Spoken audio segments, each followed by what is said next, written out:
Hello everybody, in today's video I'm going to show you how to easily view all user accounts on Windows 11. It's not very hard, but try not to skip any steps.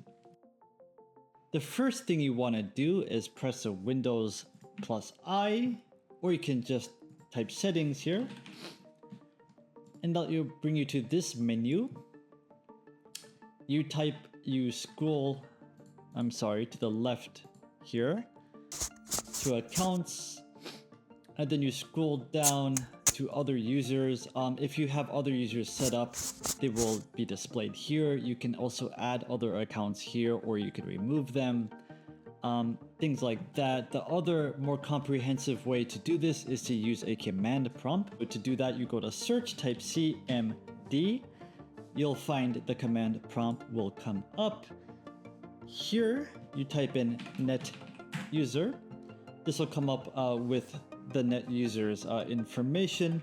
You can also type in WMIC user account get, and that will give you a comprehensive list of all the users on your computer.